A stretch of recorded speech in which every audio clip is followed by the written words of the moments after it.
And we're live. What's up, everybody? Welcome back to another RPS MMA show. We got another pretty sweet card, honestly, for right after pay-per-view here with Covington versus Buckley as the headliner here. And I got Dan back with me to break down this fight card here. Dan, how you feeling on the Saturday? Ready for the last fight card of the year? Yeah, man, feeling great. It's gonna be a bummer to have like a full month with no fights, so gonna enjoy tonight and brace myself for for a boring couple of weeks. But yeah, we got a good one on tap tonight, man. Got a couple bangers. I'm excited for the main. Co-main looks great. Yeah, fun card. Yeah, it looks like a pretty solid card here. I can't wait. I got to shout out my guy Sevens Up in the chat. 20-1 parlay last week. Dropped it in there after the show. He added me. I was like, all right, dude, let's do it. I'm in. I'm riding with you. And that's just one of the things you get when you get with the Run Pure Sports membership. You get a bunch of sharp dudes, not just us in the chat, but a lot of sharp members in there and talking fights, posting bets and stuff like that. And fucking hit. So shout out to my guy, 777's Up in the chat. I'm sure he's watching, or I know he's in the Discord. So can't wait for another awesome card here. Last week's card went pretty solid. My boy Durden got smoked, though. That was the one bad call I definitely had. My boy Durden that was a bad call. He just got absolutely. He tried. He tried, but he got owned. It was just. He was too slow, Dan, in the end. He was too slow. Joshua Vance's hands were just way too fast for him to handle, and he couldn't get him down. So that was another thing I just got wrong, was he couldn't get him down on the mat. So that was a bad call, but got a lot of other stuff right. So ended up pretty solid on the card. What about you? Yeah, last week was solid. The Van fight, for one, yeah. Like when Durden, when he kind of like weathered the storm of the first round and sort of, he got taken down, but he got back up. And then, Durden wasn't really able to get him back down after that. It was kind of like, the way Van builds, it was like the writing was on the wall. And he just, credit to Durden for not going down, for not getting knocked out, because he got the absolute piss beaten out of him. Chase Hooper coming out, making short work of Clay Guida. That was really impressive. I mean, we talked about how Clay's a little long in the tooth and probably, pretty far past his prime, but Chase looking great every time now. Looking much looking much improved every time we see him. That was fun. Luke A, fraud checking Garimbo. That was a lot of fun. We were pretty heavy on Luke A. We were on that. We called the sub on the show. I think it was plus 450 or 400. That helped out my night for sure, because I had a healthy chunk of change on that. So that was a nice booster.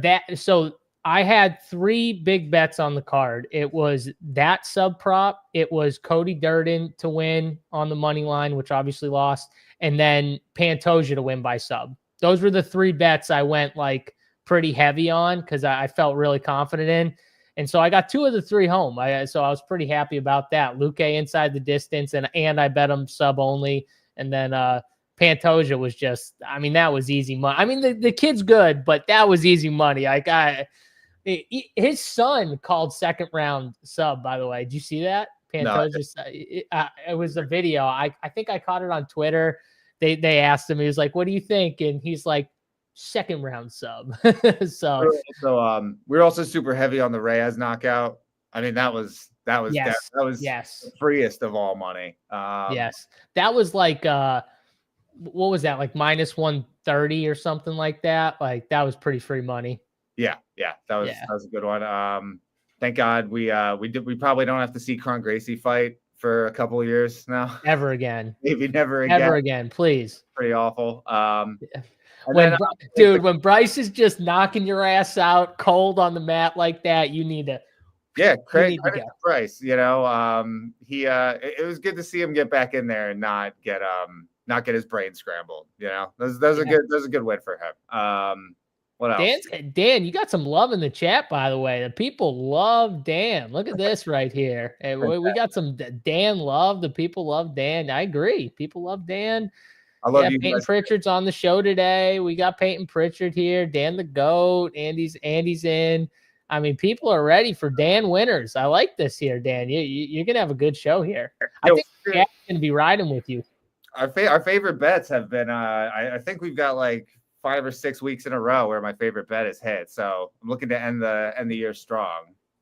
I can't wait. Yeah, shout out to VIP, by the way, winning our season-long contest in the chat. So VIP, shout out to you winning the Hector. We got some good payouts too for, you know, some gear for some of the guys that finished. I think it was like top 10. I think we were giving out some gear and stuff too. So shout out to the people who won some stuff in the Hector. Appreciate you, Matt. Matt at least loves John. I appreciate that. Thank you, Matt. We all love John. Let's get into the card though, Dan, because we could just sit here and talk about shit for a while. By the way, hit the like button on the video if you enjoy this free content. Every Saturday we're waking up, we're doing this video here for the card and stuff like that. Last card of the year. Hit that thumbs up. Don't forget RPS 15 is still live if you want 15% off. runpuresports.com. We got all the sports, everything. You can sign up for a week, a month.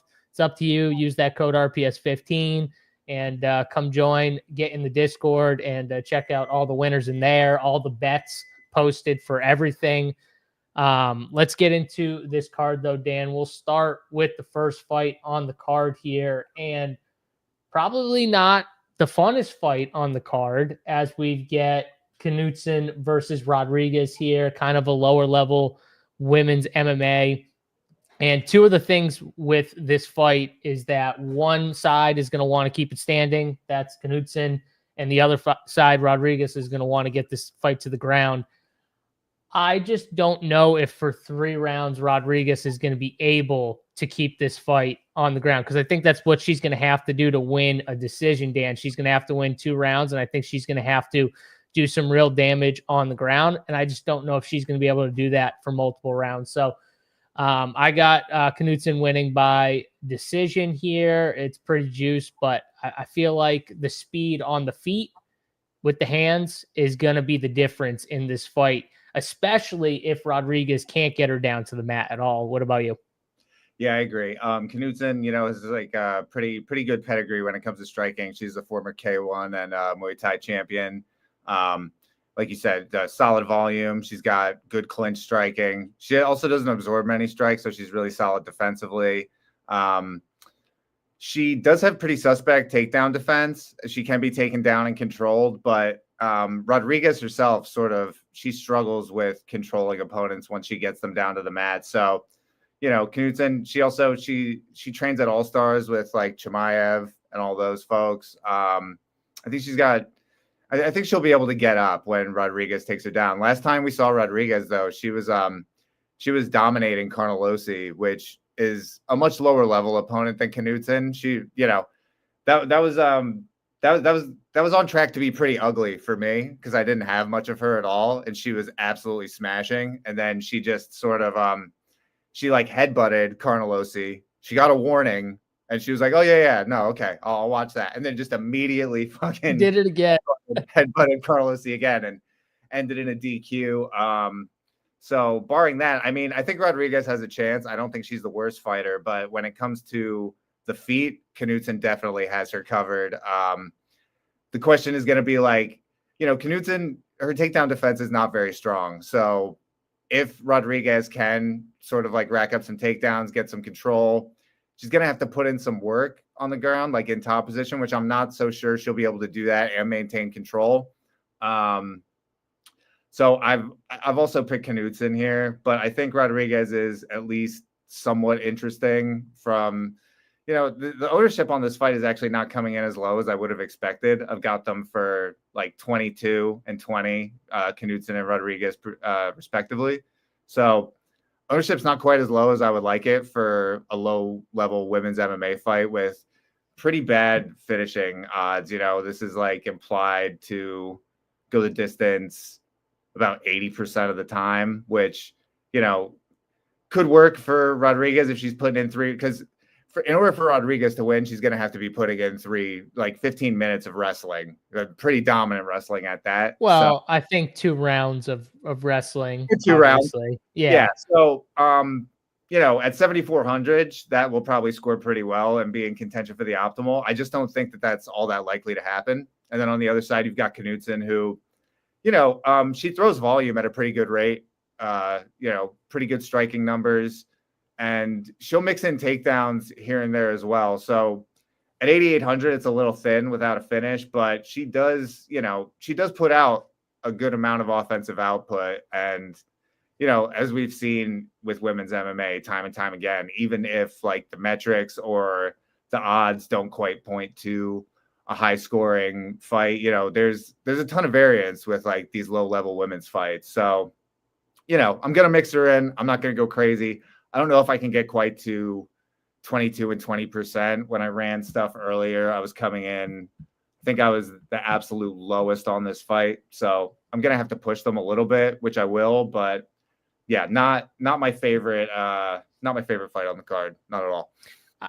I will say, the more you talk about it, though, like, you're right, Rodriguez, if she does win, which in lower level women's MMA, like, I do think there's upside in her scoring on DraftKings, just because if she does get a decision win at 7,400, you would think there's takedowns, right? There's control time. There's maybe some significant strikes on the ground and stuff like that. So like in her path of winning, which she does have a path, right? We're not saying that there's no path. Absolutely. I think she might score actually decent. Whereas in Knutson's path of winning, I don't know if she, like you said, I don't know if she always scores decent. Maybe she racks up a ton of volume, but if we think there's wrestling, that could limit some of the volume. Maybe she, in the beginning of the fight, she's a little hesitant because she doesn't want to get taken down, stuff like that, Dan. So the more I think about it, like from a DFS side, I think I'd have more interest in Rodriguez. Yeah. Even though I picked Knutson. And I will say, like, plus 215 for low-level women's MMA, like, that's not terrible odds if you wanted to take a shot that Rodriguez won, by decision or money line, obviously. But I don't think those odds are terrible. Like, it's low level. It's low level, but at the same time, I think they're kind of like in the upper tier of low level, like I think, I mean, both of these women are definitely UFC quality. It should be a pretty good fight, but it's just the numbers, like the inside the distance numbers, the pricing, it's a little tough. It's a little tough.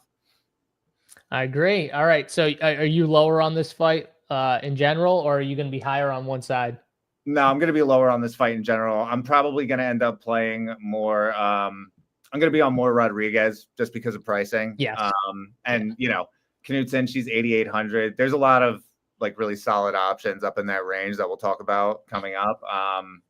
It's just tough to get to Knutson. I wish her ownership was lower. Like if she was coming in around like 15%, I'd be a lot more interested, but 20, 25, that's like not, I'm not super interested. I agree. Higher on the Rodriguez side. Let's move to the next fight here.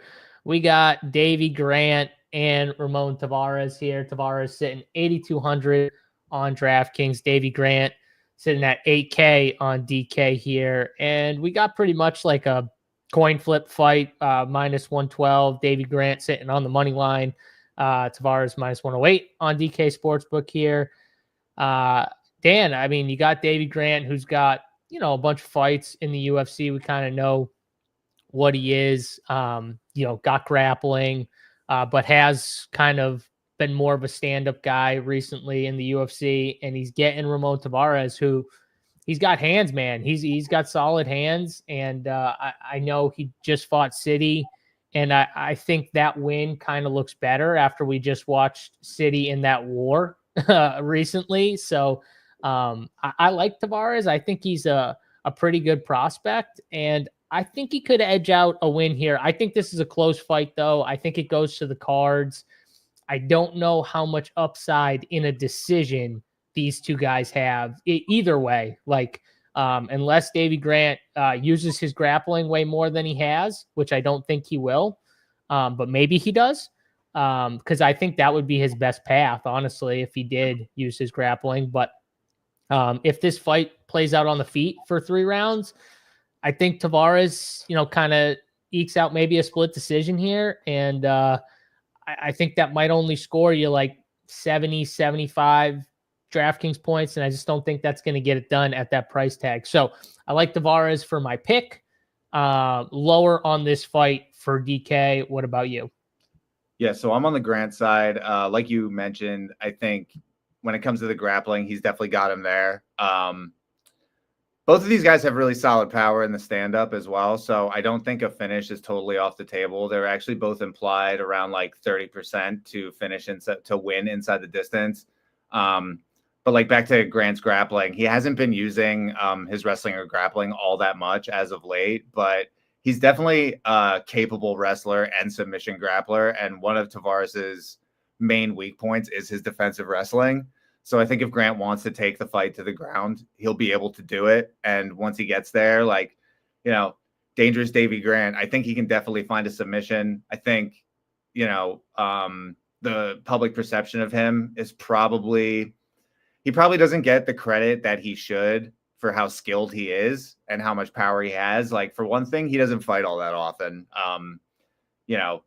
He's been in the UFC for a really long time. He hasn't really racked up that many fights. So there's a little bit of inactivity. People aren't as familiar with him or his game. And he's also just kind of like, he's finding himself on the wrong side of these really close decisions.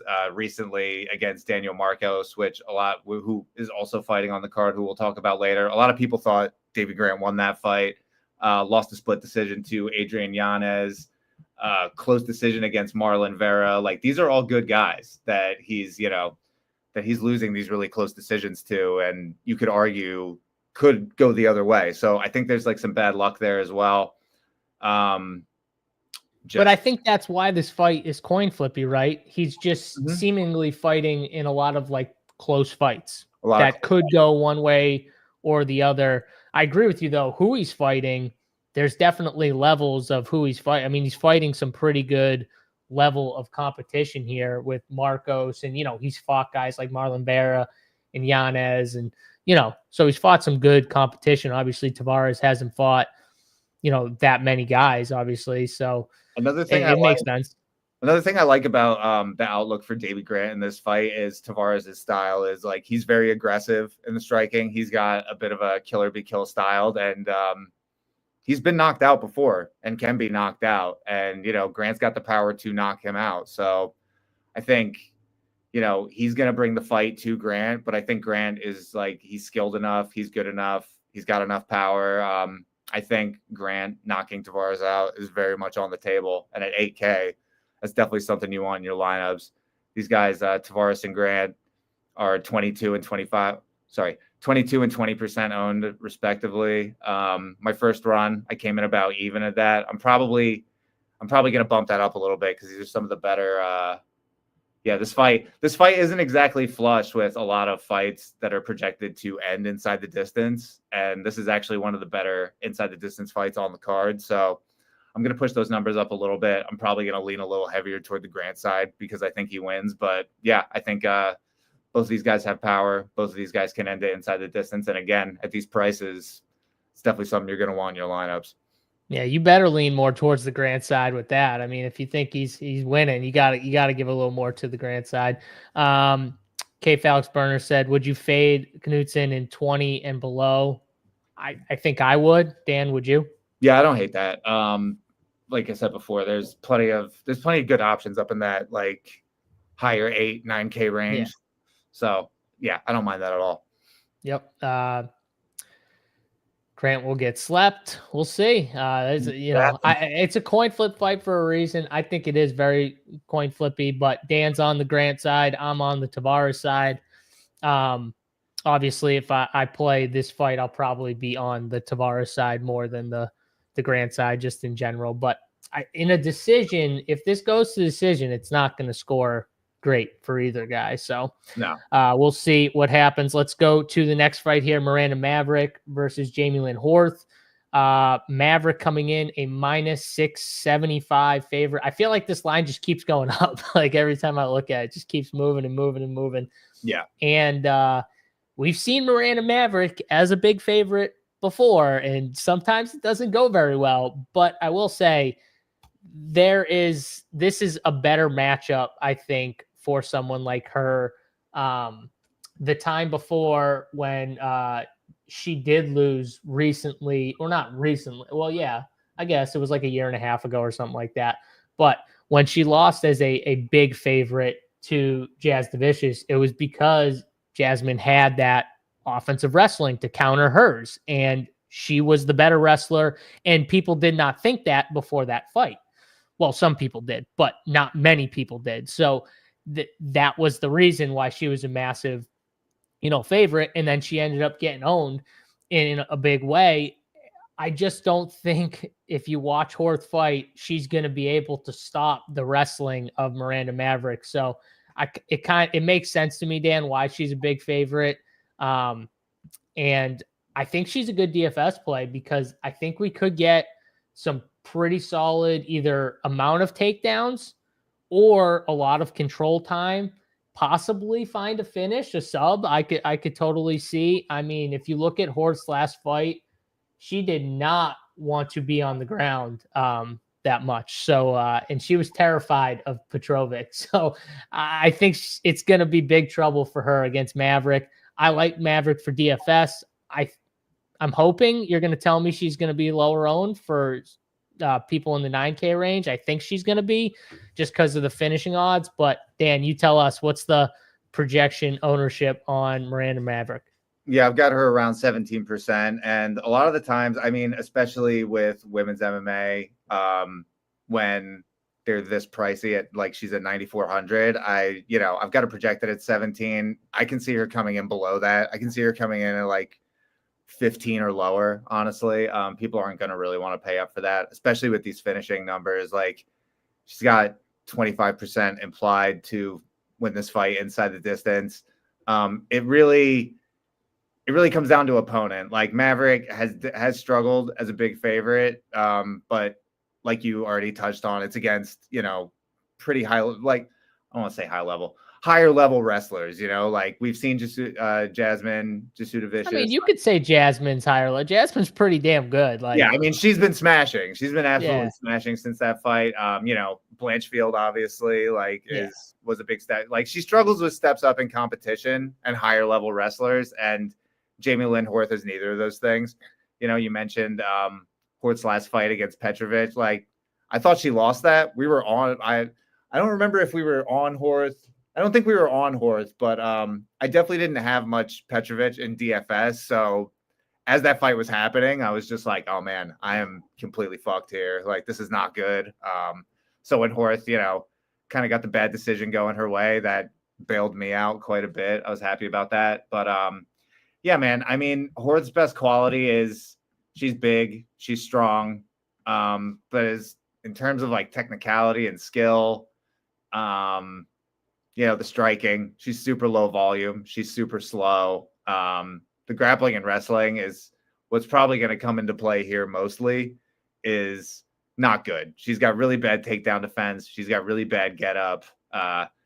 She can be taken down and controlled, which is what Maverick is going to be looking to do here. So I don't think you necessarily even need a finish for Maverick to get a smash score. I think you could even get like 3 pretty dominant rounds of control. She throws ground and pound. She's going to be hunting for subs. I think this is a smash spot for Maverick. And at this ownership, like I don't hate trying to get there. I don't hate trying to get there at over the field. I think it's a great pivot. Sorry, Jasmine. I'm married, happily married, but different times, maybe different times. Yeah, I think we're on the same page with this fight. And 17% seems low. I agree with K. Felix Burner on that. Seems pretty low. And I could see it coming in even lower, like you said. So I think for DFS, I kind of just want to get overweight on the 9,400 Maverick. And I get why she's coming in low, but at the same time, I at least see a path where she could rack up, takedowns or control time. And I don't hate the plus 500 number on a sub. I don't hate that because I think if she did finish, I think it would be by submission. So I kind of like that that look at that number plus 500 on DK Sportsbook right now for Miranda Maverick by sub. This is a quick turnaround for Horth too. We saw her fight that Petrovic fight was like a month and a half ago. So yeah, and like you said, like I think she could have lost. You know, I thought that fight was close. I'm not saying she like 100% lost, but like I think it could have went the other way is more my point. So it's not like she went out there and she dominated Petrovic for 3 rounds and stuff like that. It's like, okay, now you're getting Miranda Maverick. You're getting a little step up in competition here. Let's see what you look like on, you know, somewhat of a short turnaround, right? That's not kind of how it is. So Maverick tends to she tends to smash like her lower level competition. Yes. You know, it's when she gets to the step, like when she gets a step up in competition, she definitely struggles. But it's like when girls like Jamie Lynn Horth, she usually dispatches of them pretty easily. That's why I want to be overweight on it though, because I just feel like she's gonna dominate. You know, tons of control, tons of ground strikes. You know, even without a finish, I think Maverick, even at 9,400 without a finish, I think is more live for the optimal than like the odds entail. And like let's say we get like 3 to 4 takedowns and, you know, 4 or 5 minutes of control time, but we get a second round finish. Like that could be optimal. That like it could be optimal. So yeah, and usually fighters where wrestling and grab, this is kind of like a flaw in my rankings, which is why I have to sort of like massage them when I get them into an optimizer and sort of edit. A lot of times like my rankings don't really like capture wrestling and grappling upside. So someone like Maverick will rate out not quite as well. She rates out great in my stuff, regardless of. That's kind of weird. I would assume she would have rated out terrible, but maybe the ownership, because your thing weighs ownership, I think, pretty heavily, right? It weighs ownership, yeah. And like her, you know, her odds to win, she's 83% implied to win. So that's weighing in extremely heavily as well. Her round 1 number is actually pretty good considering her like inside the distance number. So yeah, I think this is a potential smash spot for her at very low ownership. I kind of agree with this. I do think there's a lot of interesting dogs on this card that we'll get onto. I don't think this is an interesting dog, but in general, I think there's a lot of interesting dogs here. Let's go to the next fight here. We got Miles Johns sitting a plus 210 underdog to Felipe Lima, minus 258 on DraftKings Sportsbook. Dan, I'll throw this one right back to you here. Lima, Johns, how do you see this thing playing out? So this is pretty interesting. When we first saw Lima, he fought Muhammad Naimov. Short notice. He has fought pretty much all of his career at bantamweight until he took the short notice fight against Naimov, and he fought up at 145. I think we all assumed that he was going to go back down to 135. He's actually staying at 145, and now he's fighting Johns, who also has fought pretty much his whole career down at 135. This is Johns' first fight up at 145. So I don't think we have to worry about necessarily like a size or physicality discrepancy here. So because it's both of theirs, you know, it's Lima's second fight at 145, Johns' first fight at 145. Lima was really impressive. Came in as an underdog, came in on short notice, and won by rear naked choke round 3 against Naimov. I don't think a lot of people were expecting that, but this kid's like a really fun prospect. He's got like good volume on the feet. He's super quick. He mixes his strikes and targets really well. So he's got really solid kickboxing. And then with the wrestling, you know, he mixes that in not super consistently, but, you know, he's not afraid to sort of like mix in takedowns. And once he gets the fight to the mat, he's a capable submission grappler.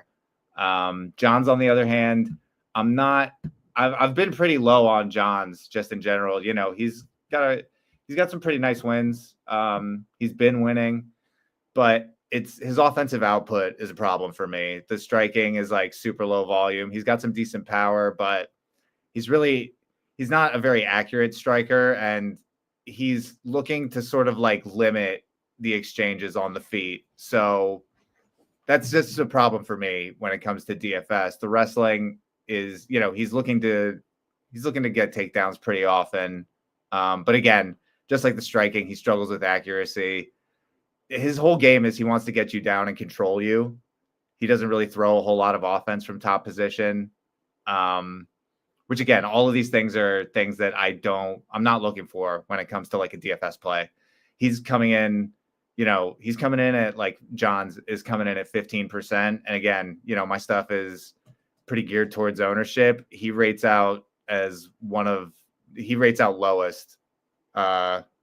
lowest fighters on the card for me. So not really a fan of his. Lima on the other side, he's got pretty okay inside the distance numbers, not necessarily what you're looking for at 8,900, 34% implied to end inside the distance, but he rates out well. He throws offense at a pretty good rate.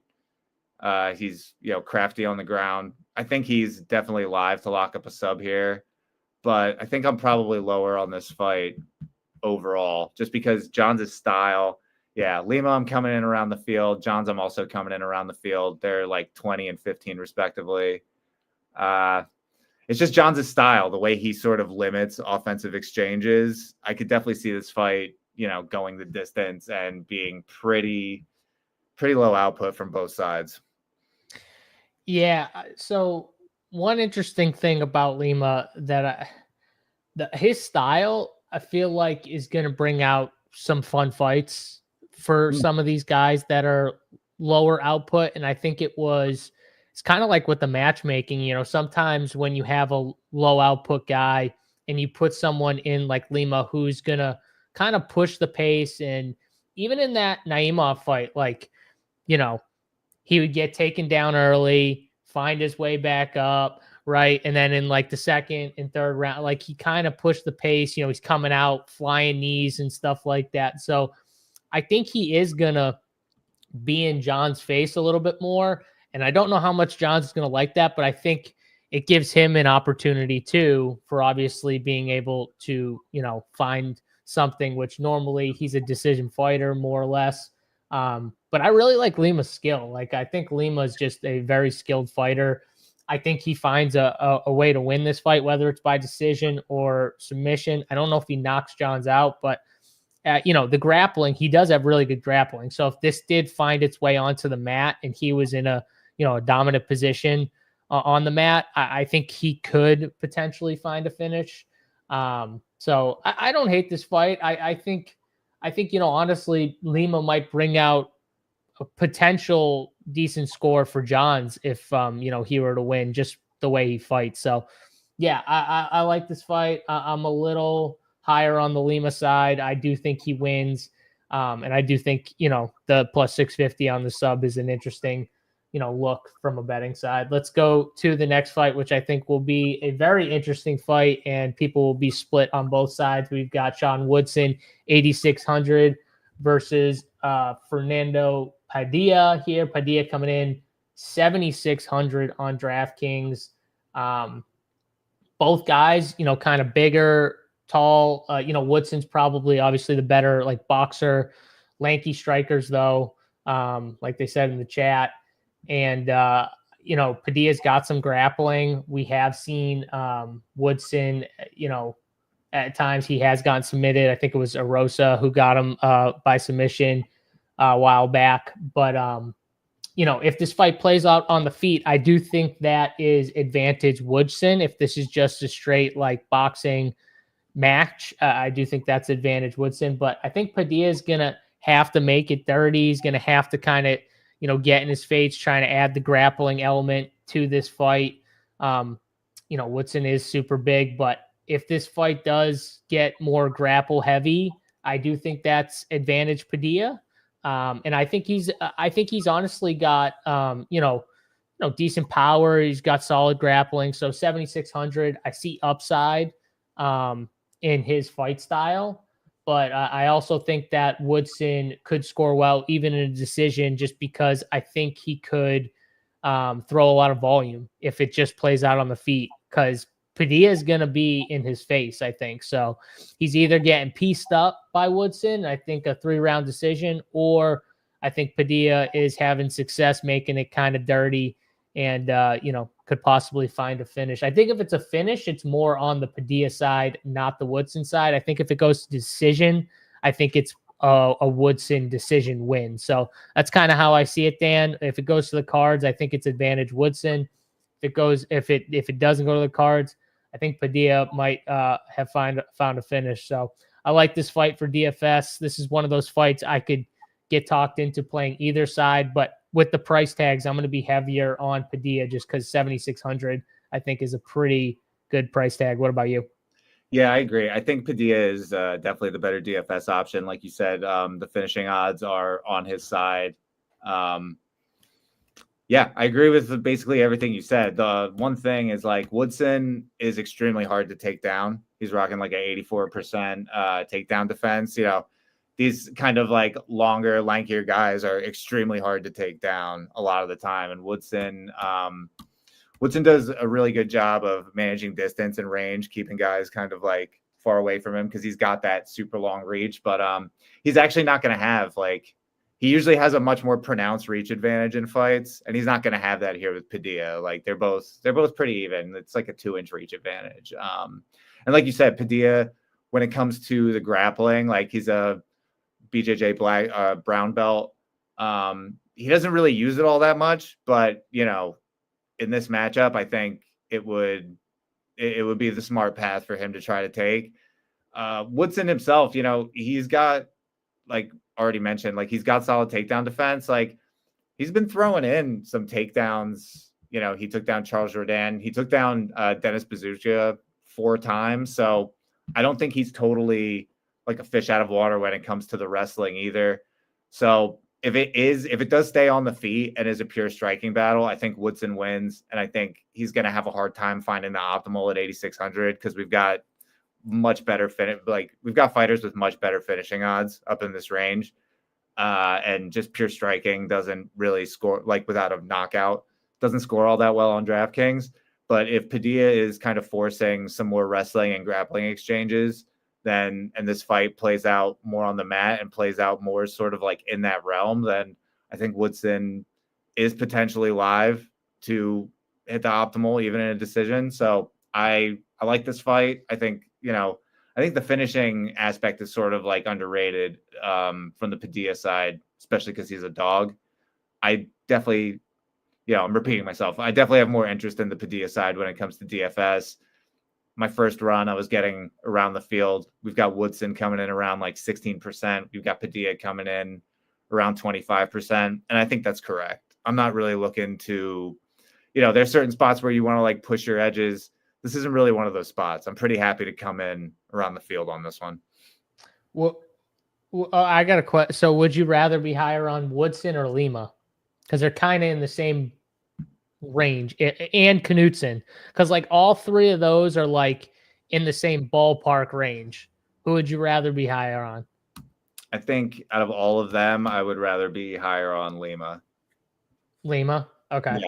Because I think Lima's definitely, he's dangerous on the mat. He's very capable submission grappler, and I think that's where Johns is going to want to take the fight. I think I agree. I think I'd rank it Lima, Woodson, Knutson in that order. Yeah, I think I might have it Lima, Knutson, Woodson. Oh, actually, I'm wrong. I've got it exactly how you've got it. Yeah. Knutson really doesn't rate out all that well for me. Yep. All right. We're kind of in line with that fight. Did you bet anyone in this fight, or are you just heavier on Padilla for DFS? I picked Woodson. I haven't bet anything yet. Okay. But I picked Woodson to win just because I think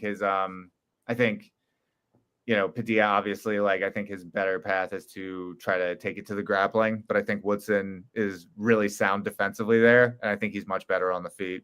Yeah, it looks like Woodson's ownership's probably going to be sub 20%. Yeah, I've got him at 16. Possibly it comes in lower. Yeah, I could see it. All right, let's go to the next fight here. Joel Alvarez versus Drakkar Klose here. Alvarez, a -500 favorite. And he's been looking Pretty dangerous his last couple fights here, Dan. Joel Alvarez has 9,300 against someone like Drakkar Klose. I think it's just a bad matchup for Drakkar Klose, honestly, here against Joel Alvarez. But what do you think? Yeah, I agree with you there. Joel Alvarez is probably my favorite target outside of the main event fighters, as usual. Yeah, his finishing odds are, he's 65% implied to win inside the distance, 38% by sub, 32% in the first round, which is the second best round one finish odds that we've got on the entire slate. The ownership will certainly be there. He's pushing around like 38, 40%. He'll probably come in higher than that. It's one of those things where, the numbers are the numbers, but if you've played for long enough and you see the ownership, like once the cards flip over, it's like, these fighters like Maverick, they come in much lower than they're projected. These guys like Alvarez, they come in much higher than they're projected. So I wouldn't be surprised, like, 40, mid 40s for Alvarez. Yeah, he's super dangerous. He's huge for the weight class. I have no idea how he makes it to 155. He's 6'3", 77-inch reach. He's going to have a 7-inch reach advantage. Yeah, it's wild. And Klose, just like, he's just sort of a guy, like he's fine. He's not bad. But everything about him is just like, it's just sort of average. And like, I don't know. I can't get there on Klose. The one thing about Klose, and this is a little like narrative-y, but you remember he got that whiplash, like neck injury during a face-off. Like during a face-off, guy pushed him. He was out for a while. He had vertigo. And then he came back and he explicitly has stated, like, I think it was in a post-fight interview where he was like, I just want easy fights. Like, I just want to fight with you guys. They did not oblige him for this fight. I'll tell you that right now. But they did. So, he gets knocked out by Beneil Dariush in 2020. And then that knockout sick too. His mouthpiece was like all moving and shit in his face. You saw the mouthpiece like half out of his mouth. I still remember that knockout. Was it overhand right? It was a bomb. Like it was an overhand left. It was a bomb, dude. And it just came. They were both wobbled too, so it was kind of sick. Like they were both hurt, and then fucking overhand, and yeah, you just saw the mouthpiece just kind of spit halfway out of his mouth. Yeah, so it's like Drakkar Klose isn't bad, but this is definitely a case of Alvarez is like on the ascent, and Drakkar Klose is just kind of like, here for a paycheck, here to fight easy guys. They gave him a run of easy guys. He's on a 4-fight win streak, and it's sort of like, they were happy to sort of like honor his request, but it's like when you start winning and in like, semi-convincing fashion like he has been, it's like, okay, well now we got to give you a step up, and they've given him, in my estimation, a pretty big step up. Yeah, I think it's Alvarez. I think it's Alvarez all day. Yeah, I don't really have too much more to say about this one. I'm going to play Alvarez heavily. Yeah, I bet that inside the distance at -140. It could go either way with the sub or the KO, I think, if you have a lean or something like that. But yeah, I mean, his game, it used to be like very, very heavily predicated on like just finding subs, but he's proven over, his more recent fights. He's also his ground and pound is seriously dangerous. Like those elbows and fucking like he just cuts the shit out of you. So like it could even be just like a stoppage where they just say like enough is enough because the dude's just bleeding everywhere. But and in the past, like one of the knocks and sort of like question marks about him was his cardio, which is like something you would expect from a guy who's, what is it? 6'3", cutting down to 155. Like cardio does tend to be an issue for those guys. But his last time out against Elvis Brenner, that fight went to the third round, and Elvis Brenner isn't. He's one of those guys who it's like, well, he's just a dog. Like he's not the most. Yeah, he never quits. He never quits. He's not the best, but he's really hard to get out of there, and he tends to build as the fight goes on. So like, to be able to get him out of there in the third round is like that's a pretty good feather in your cap, especially when you know and that was like a coin flippy fight, I think, right? That was like a pretty maybe not maybe it was like minus 140 minus. Yeah, he was a minus 155 favorite. Okay, yeah, never mind. So, but yeah, I mean, not a huge favorite.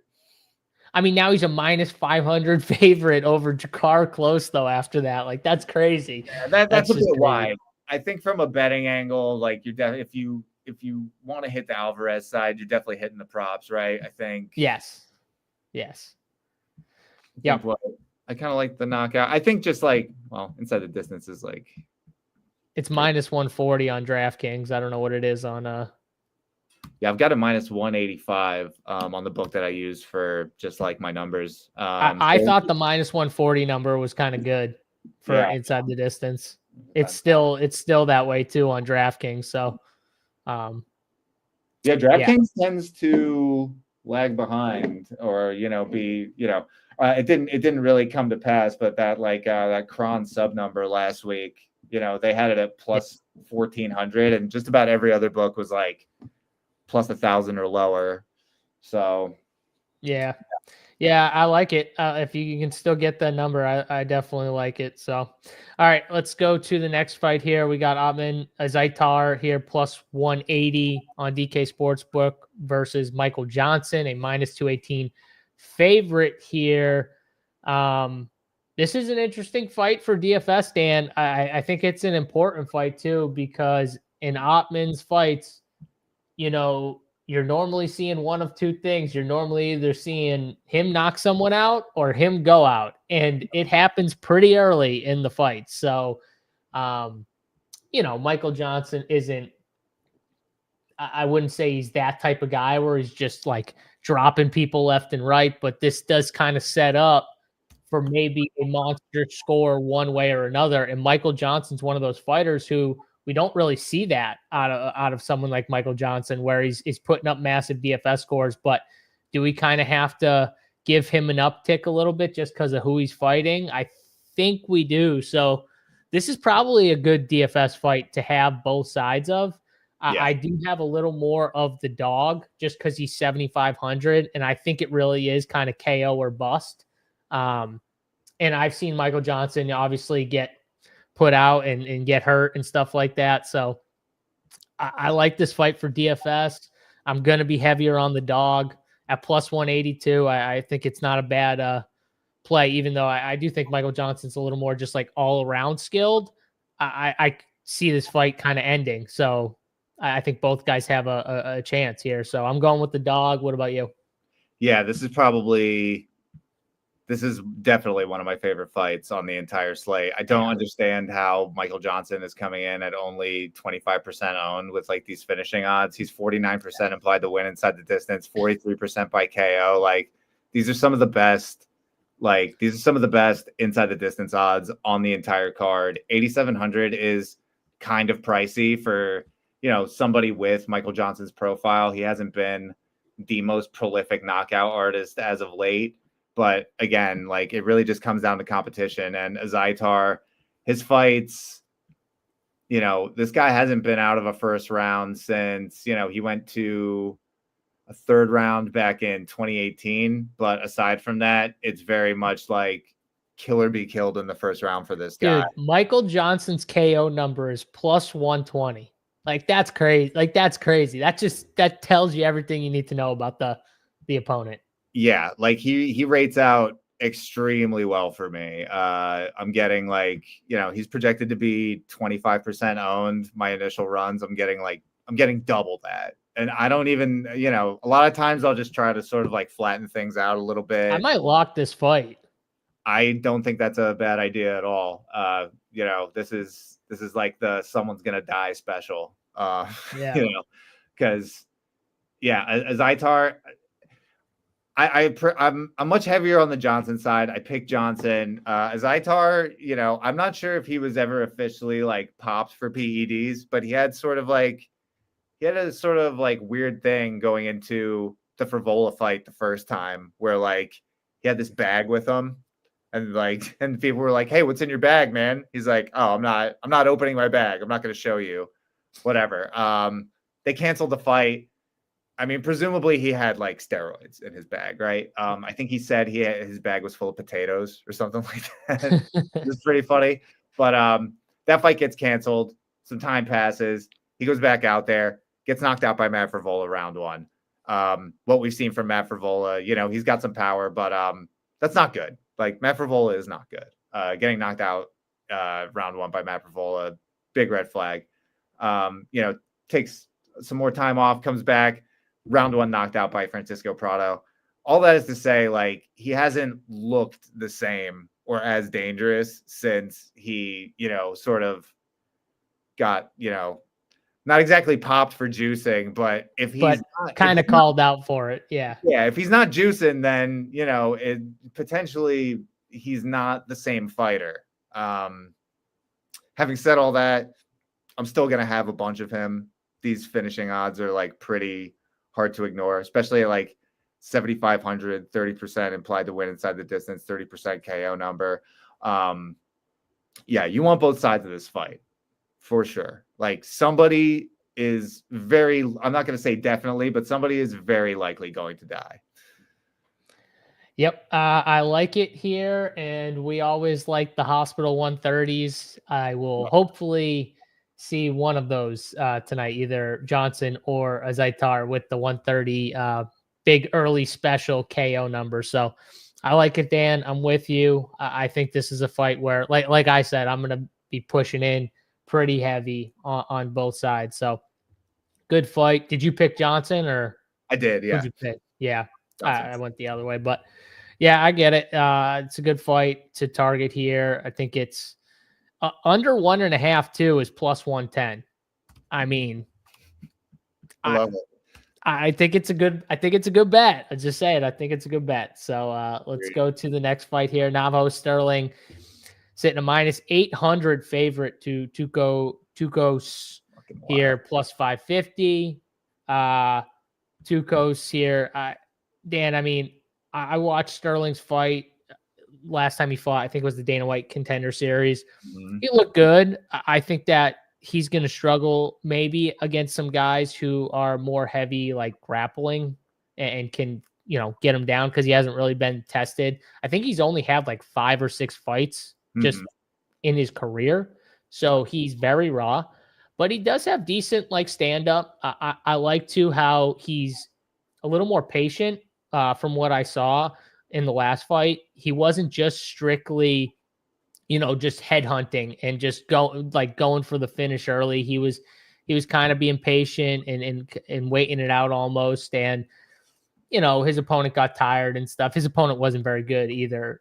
But I do think this could be one of those fights where it kind of plays out similar where, if Tokkos can't get him down at some point, the power of Sterling is going to show out, and he does have power when he does, finally sit and throw. So I think he wins, but I'm obviously not betting anything at minus 800, and his KO number right now is sitting at like minus 185. So I do think the fight finishes. I don't know about you. From a DFS side, though, I'm assuming he's going to be popular, right? Extremely, yeah. Let's see, 9,600. He's going to be 36% owned, which is for a guy who's fought like 5 or 6 times. Was it? Yeah, yeah. It's crazy.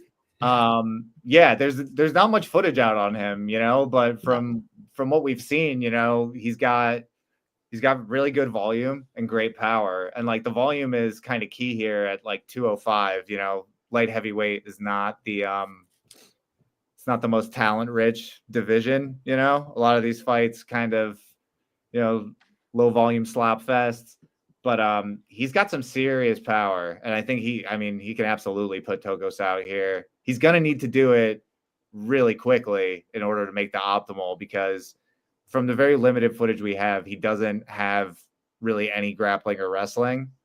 Not that we've seen. So like, we can't project him to, wrestle or grapple.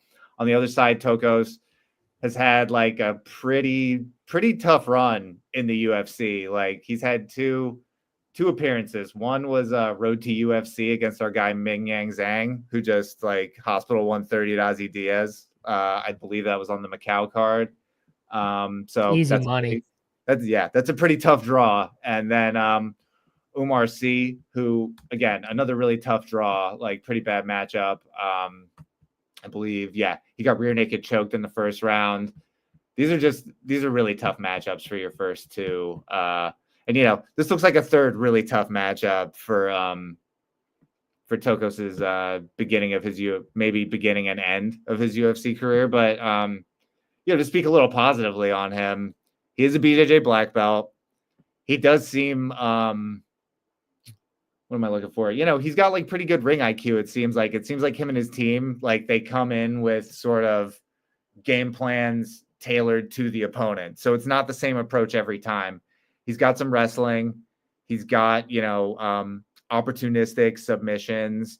I don't think it's fully out of the realm of possibility that like he could come out here and get a takedown and, surprise everybody and sub Sterling. So while I did pick Sterling to win inside the distance by knockout, I don't think you want to fully ignore Tokkos down at 6,600. That's super fucking cheap. And if he's going to wrestle and grapple, especially, obviously if he gets a finish, like, at this price, a win of any kind is absolutely nutted for you. Yeah. And he's coming in at 8% owned. Like, I'm going to be double that easily. Like, you can get to 15, 16% in a 150 set. And like, you're going to be well over the field. It's easy to get there. Yeah. Yeah, I agree with that take. I like it. I'm going to be lower on Sterling just because he's going to be popular and he's only fought like 5 or 6 times in his professional career. So I'll just be lower on guys like that. And if he beats me at that ownership and everything, that's okay. But I like your take on Tokkos. He rates out amazingly. Obviously, for those finishing numbers, even with the ownership, like he's the second best behind Buckley to me. And I give like a pretty substantial boost to 5-round fighters. So like, if it weren't for the 5-round boost, like he would be the number 1, like overall play on the slate for me. But yeah, just like, I don't think I hate getting to him at that ownership. Like I really don't ignore my stuff too much. I think so. Average Joe's asking, why would you play a guy that's plus 600? I think there's multiple reasons behind it, but ownership, leverage. If you're playing, a massive GPP and you're trying to build unique type teams, not just always fading a guy who's popular, but maybe playing the guy against him. And it's a fight still. You never know what can happen, even though he is plus 600 and we get that, the odds are wide. It's still a fight at the end of the day. And anything like can happen. We have not seen this guy get tested on the ground. So what happens if this fight ends up on the ground somehow? Like, don't get us wrong. Like the overwhelming amount of the time, Sterling is probably hitting this guy with a hospital 130, right? He's probably knocking him out in the first round. But at 8% ownership, 6,600. This is especially at these like upper weight classes, like these things tend to, there's a lot of variance here. There's a ton of variance here. So yeah, like maybe you might think that like 15, 16% on a guy like this is overboard. Maybe it is, but like, to win a large field GPP, you got to take risks. And this is, Sterling is not a proven commodity by any stretch of the imagination. And there's right there. Money line's implying he wins almost 15% of the time. There's still value in your wager. Yeah. So it's just another take. But, if you're playing DFS, you kind of, especially if you're playing multiple teams, you gotta be taking shots on these, unless you're just like jamming Sterling, saying like he's a lock, which I do sometimes with some of these guys that are in these spots, so I can't hate it. But if you're not, another Gracie Bryce Mitchell take. Gracie had that arm, dude. He almost armbarred Bryce. We were like this close. We were this close. Bryce did a good job to get out of it, but listen, it's fighting. Stupid shit happens, dude. like you know, you also you don't even know like the condition these guys are coming into. Like these guys are encouraged to fight injured a lot I of it. will say at those numbers, if you tell me my guy has 2 chances to submit you at those high numbers, like 2 solid chances to submit someone, Yeah. I place the bet. Yeah. At those odds, if you're telling me my guy has 2 decent chances to get you on the ground and sub you, I take my chances. I'd probably take my chances if you told me he has 1 chance, but it's a decent chance. Tokkos is plus 1,500 to win by sub. No, he's more than that. 25 on DK. Yeah, dude. I mean, come on. Stop it, Dan. You're gonna make me bet more. I've already bet a ton. I don't want to keep placing bets right now. All right. Let's keep it moving here. Next fight on the card, we've got Daniel Marcos sitting a minus 225 favorite against Adrian Yanez, however you want to say it, plus 185 on DK here. Man, this is interesting, Dan, because we just saw Daniel Marcos. You were actually talking about was it the Davy Grant fight? I think just recently we saw him with Daniel Marcos. Mm-hmm. What was it, like a year and a half ago or something like that? And we were like, that was a pretty close fight. I could have seen Davy Grant winning.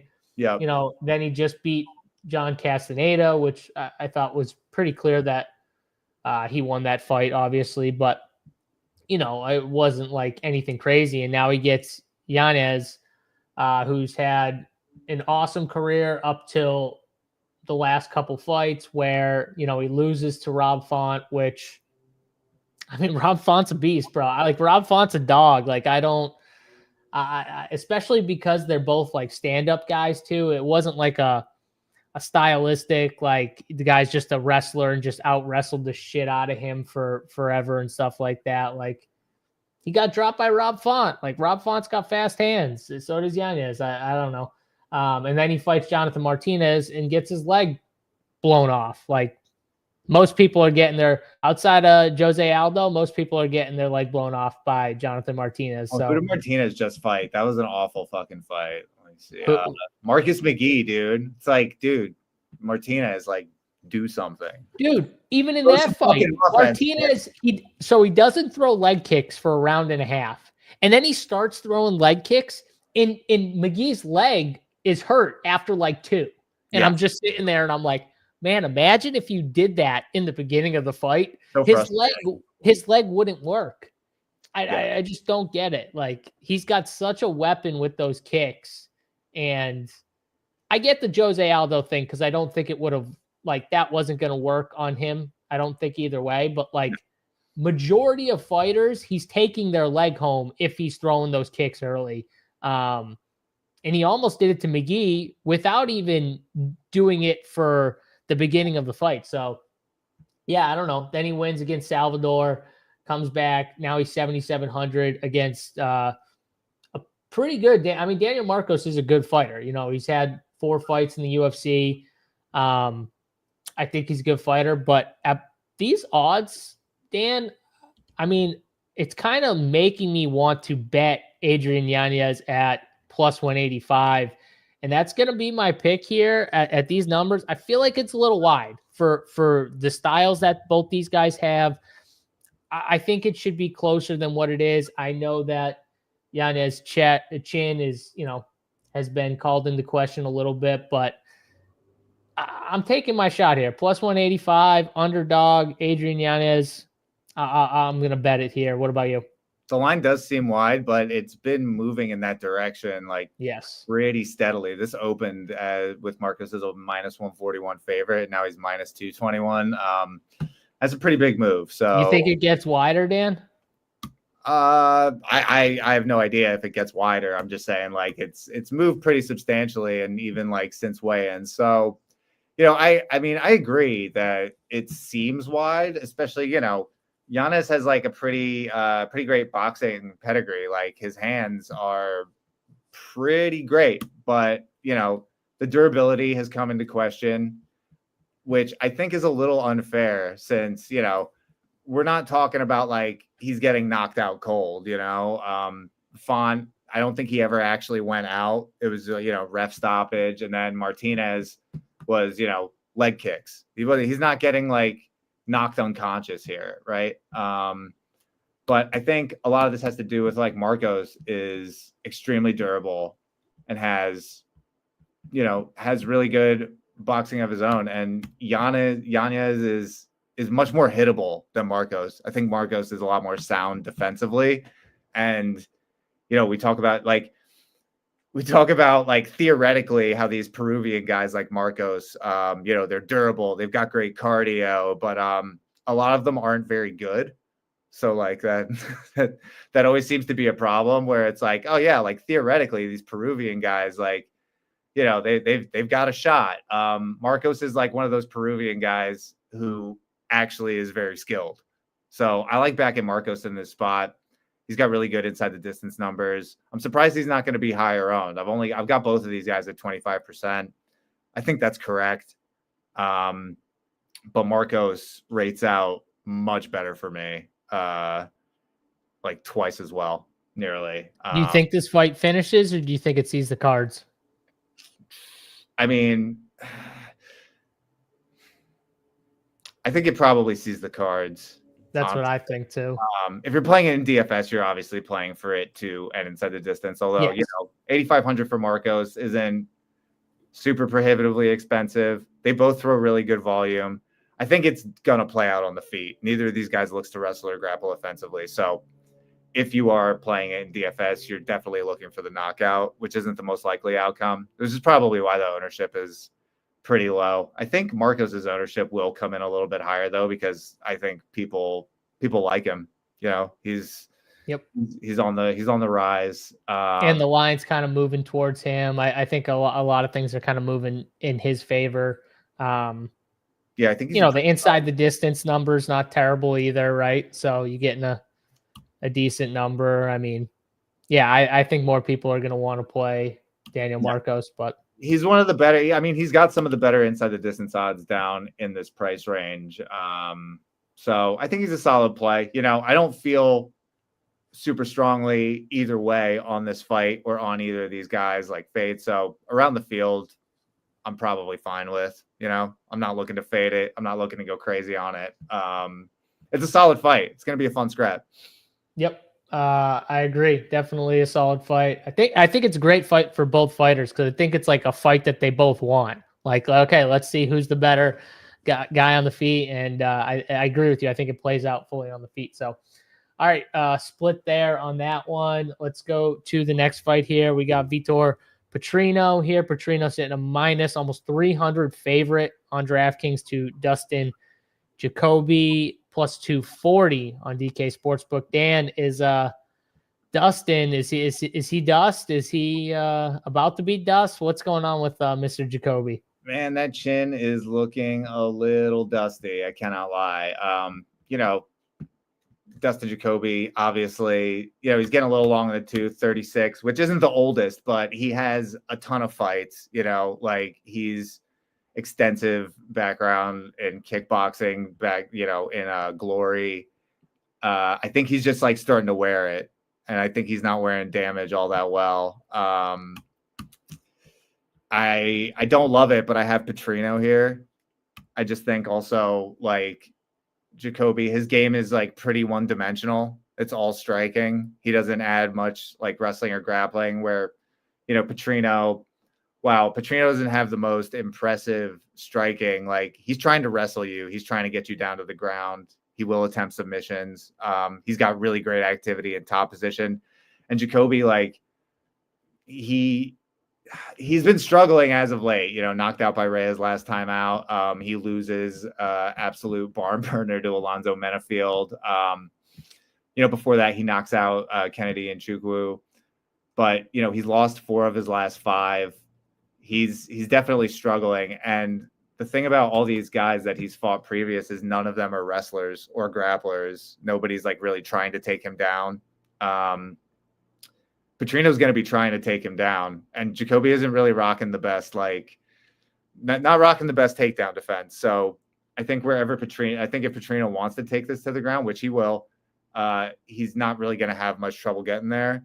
And then once he gets him there, you know, Jacoby's going to be in a world of shit because, like I said before, like Petrino's top activity is pretty great. He throws a lot of ground and pound. He attempts subs. You know, last time out against Anthony Smith, he hilariously just kind of like ran head first right into Smith's win condition. You know, it's like we were on Petrino. You know, we've been fading Anthony Smith on this show heavily, basically every single one of his fights. And we didn't account for Petrino kind of like making the bonehead move of running straight into a front choke. So hopefully he's learned from that. But also, I don't think Jacoby presents, you know, any kind of submission. Yeah, I don't think he's going to present that threat anyways. But yeah, having said all that, you know, we've been trashing Jacoby. Like I said, he's got, you know, he's extremely high pedigree kickboxer. He's definitely the better striker here. And if he can keep the fight standing, that's gonna be a lot of trouble for Petrino. So, you know, I don't hate Jacoby in this spot. You know, he's projecting to be 14% owned. I'm definitely going to be slightly over that. Petrino around 31%. I'm going to be slightly over that. You know, this fight is implied to end inside the distance 62% of the time. So I think that's definitely something you want to target. 9,100 for Petrino, I think, is reasonable considering, you know, his finishing odds and his wrestling and grappling upside. And Jacoby at 7,100, if he wins, it's not going to take too much for him to find the optimal.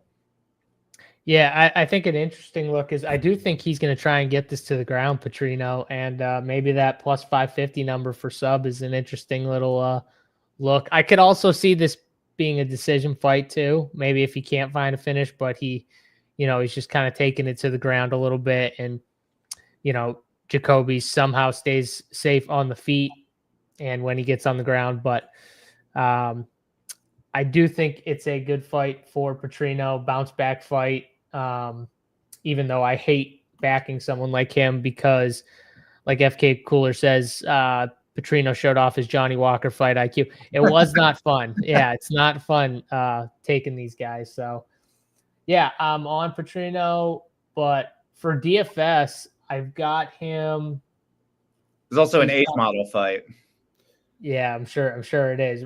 Where do you got him in like the 9K rankings? Is he like third or fourth in your rankings? Let's see. So in the 9Ks, he's actually 9K rankings. I've got Buckley number 1. I've got Sterling. Then I've got Maverick, and then right behind Maverick, I have Petrino. Oh, so you have Joel Alvarez behind Petrino? Yeah, I do, but wow, okay. only like slightly, very, very slightly. Like it's like a razor thin margin. It's just like I think it's because Alvarez is coming in like 10% more owned than he is, but yeah, probably gonna. Well, you know, Petrino has more paths to scoring big. Like I think Alvarez, like you need a finish because Alvarez isn't really wrestling. He's not getting takedowns, and if anything, he's jumping guard and kind of looking for a submission. So he could get in trouble if he doesn't get like an early submission. Whereas Petrino, he can still hit the optimal even in a decision win. I think if Alvarez is going to decision, he's not hitting the optimal, and he's slightly more expensive. Okay, fair enough. 3 more fights here to break down. Next fight on the card. We've got another interesting, from a dog perspective here, Manel Kape, and this line keeps going up too, minus 425. Bruno Silva plus 330 here. Bruno Silva coming off of a win against Cody Durden, where he found a knockdown and finish in the second round. But he was kind of getting outstruck to that point. He had gotten taken down at one point. But then he landed that nasty uppercut that he was throwing. He was kind of throwing it out there for pretty much the whole fight, and it landed flush, dropped Durden, and then he just teed off on him here. I will say, though, getting outstruck by Cody, not a good look when you're going up against someone like Manel Kape, and I think it's one of the reasons why this line is kind of moving even more in Kape's favor. I will say, though, Bruno is dangerous. Like, Bruno is very dangerous.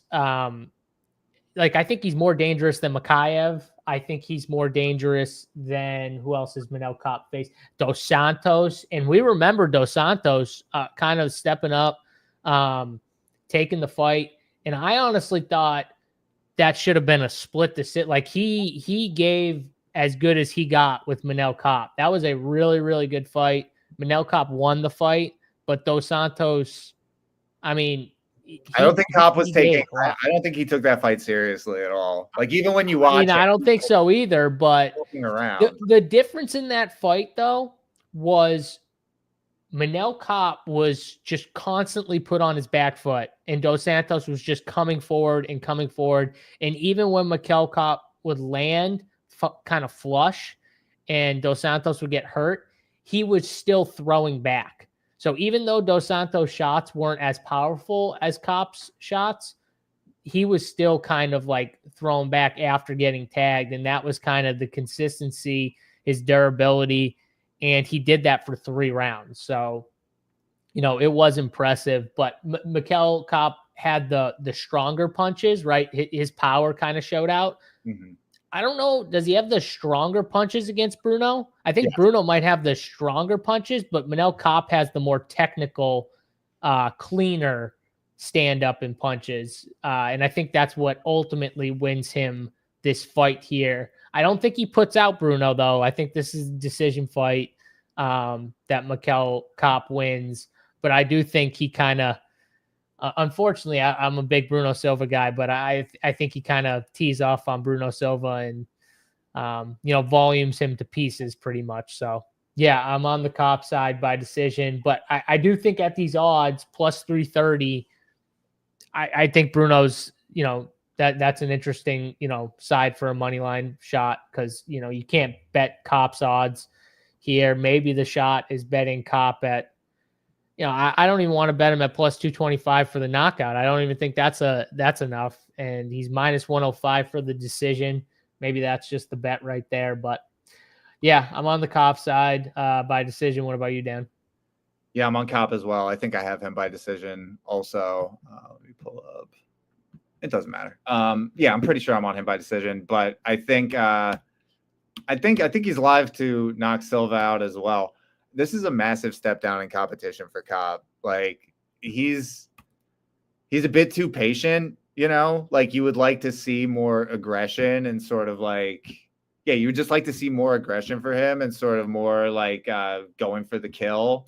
But, he's got elite quickness, elite counters. He's got elite power. When it comes to the grappling, like he's got really great takedown defense. He's got really great get up. I don't think.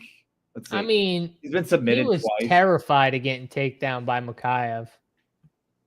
Yeah, the one thing I hate about that fight, Dan, is I feel like Makayev was the only one that got knocked. Where it was like, hey, there was 2 guys in that fight. Like one of them could have went forward and like made it a good fight. Like they both decided to kind of stare at each other for a lot of the fight. Like I think Cop was terrified of getting taken down. Yeah, I mean, absolutely. But, he's been submitted twice and, he lost this fight.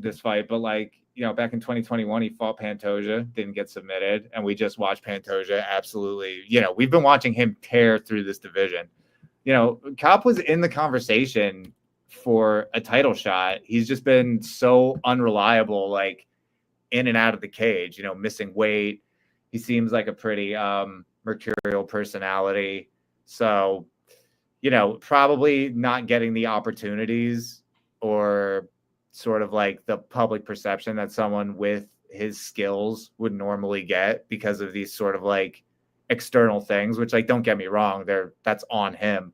But like the level of competition between these two is like not even close. Silva's on a really nice run, but he's fighting like JP Buys and Victor Rodriguez, old Tyson Nam, Cody Durden, and like, getting outstruck by Cody Durden, like you mentioned, is just like a supremely bad look. So like, if you're getting outstruck by Cody Durden, good luck to you versus Manel Cop.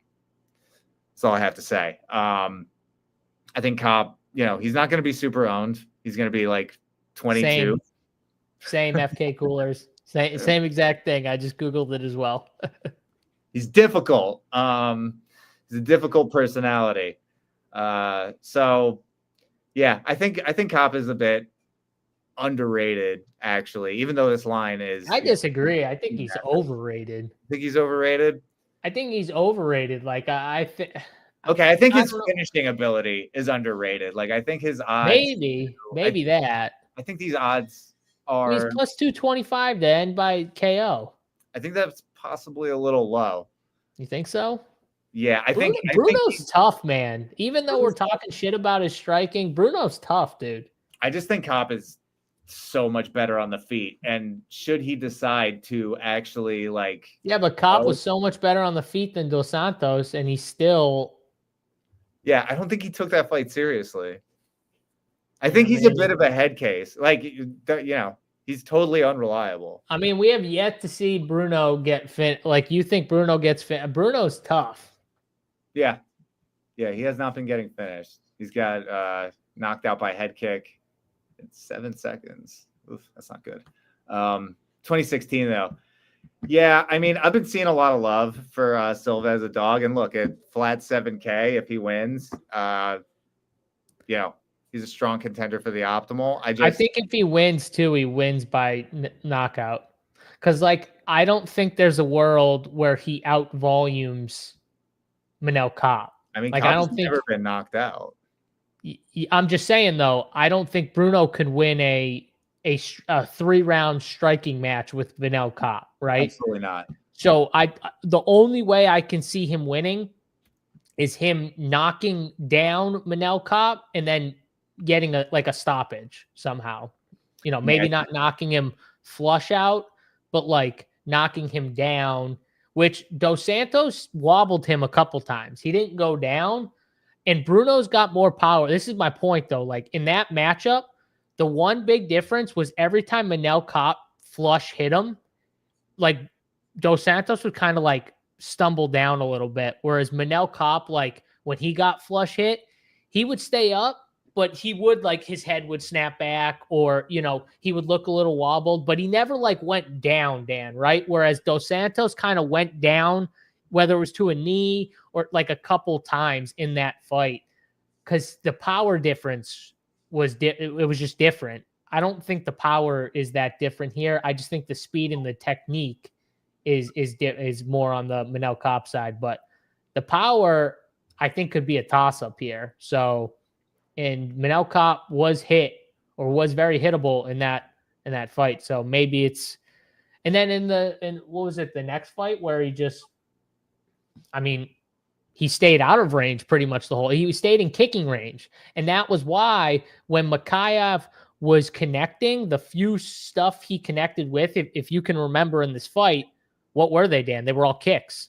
Right. They were all kicks. They were all like these long kicks, because Manel Cop was staying out of range. Because, like I said, I think he was terrified of getting taken down. So when he was in and out. Like, if he was throwing that 1-2, he was quick, and then he was back out, right? Or he was pushing him up against the cage, and Makayev was circling off. But that's how that fight played out, and that's why it was super boring, because they were mainly staying at kicking range the entire time. And when Makayev would go to shoot in, he was shooting in from kicking range. Like, that's why a lot of those takedowns didn't work. He was shooting, from that far out. So, yeah, I don't know. I just think Cop the more I talk about him, the more I hate that I'm on him, because I think he's overrated. And people don't like Manel Cop, but I think, I think his striking is like, if not elite, like borderline elite. I think so. I think he's got Silva covered there. And, I don't think Silva's wrestling is all that good. Like, I think his grappling's good. Yeah, but, he's got to get the fight to the mat first. And I think he's going to have a hard time getting Cop to the mat. And I think he's going to have a hard time keeping him down there long enough to actually, like, threaten any submissions on him. Because Cop is I agree. I think Cop is tough to, like, get down or hold down for long periods of time. But Bruno's tricky. Like, you got to be careful if they found themselves on the ground, like, getting back up. You just got to be careful. Like, Cop's pretty good. I think he can avoid submissions and stuff like that. But Yeah, I think this fight plays out on the feet anyways. So yeah. I kind of agree with Maddie. I think if you're betting Bruno, just take the KO. That's a fun KO number. It's 11-1. If you like Bruno here, I think that's how he wins. I just can't see the path for a decision win. I just don't see it. So, No. All right, let's go to. We got 2 more fights left on the card here. Dan, Cub Swanson versus Billy Q. Here, Billy Q sitting a minus 155 favorite. And I won't lie, I went back and forth on this fight a little bit, Dan. But in the end, I did go with Billy Q. I think he's just got a little more upside, finishing upside against someone like Cub. Even though we've seen both these guys get finished, when you look at kind of, who Billy Q, he's gotten finished by recently. They're good fighters. Yusuf Zalal's come back and look really, really good. Yeah. You got Barboza. Those are good. Those are good fighters, Dan. I'm not going to knock him too much for those type of losses. Whereas Cub Swanson, I'm sure you're going to pull out the model. So go ahead and go pull it out right now for the people. Yeah, I mean, just to put it plainly, Cub Swanson, I love Cub Swanson. We all do, but he's 41 years old, which, in fighting is especially at these like lower weight classes down at like, featherweight, that's not great. But, even though he's 41, like he still puts up solid volume, he's got good power. It's just the speed is starting to go, and like his style, he keeps his hands low, which is great. Like you can't really see where his strikes are coming from. But, if your style is to keep your hands low and you're slowing down, like, you're leaving yourself really open to getting hit in the fucking head, which, against a guy like Billy Q isn't really where you want to be. Like Billy Q, really his best quality is his pace, right? Like his pace and his cardio. Like he will come forward and just like put it on you. Like he's going to throw volume. He's not going to stop. I think this is a pretty close fight. And the line has been, I picked Billy Q, but the line has been drifting towards Cub, which is sort of starting to make me question that. I'm not going to lie. Yeah, both of these guys can be finished. It's Cub who's kind of been getting finished more like in ways that sort of make me question his durability more. It's like Billy Q, he's getting finished by like a vicious like knee to the face from Edson Barboza. He's getting club and sub by Zalal. And, we busted out the age model on Swanson. Billy Q is not super young either. Like he's 36 and has, a ton of fights.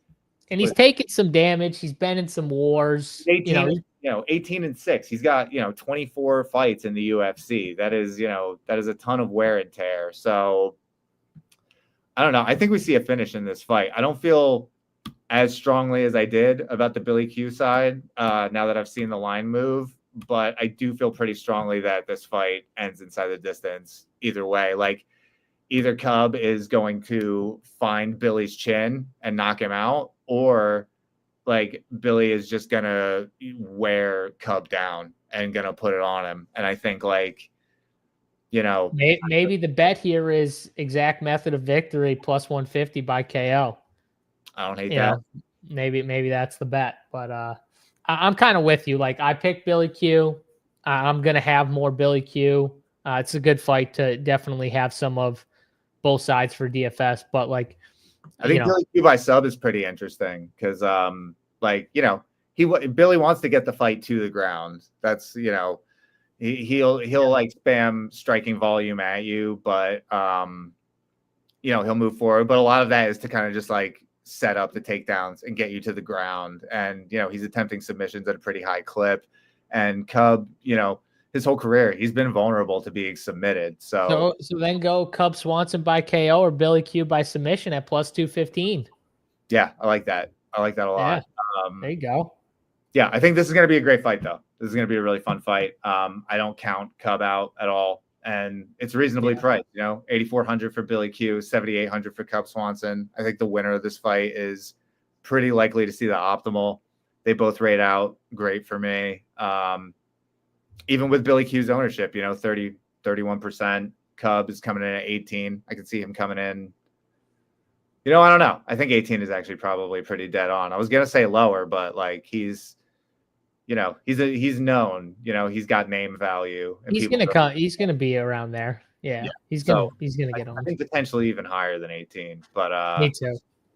But yeah, I mean, it's only implied it's implied to end inside the distance like 50% of the time. I think it's probably a little bit higher than that, the likelihood.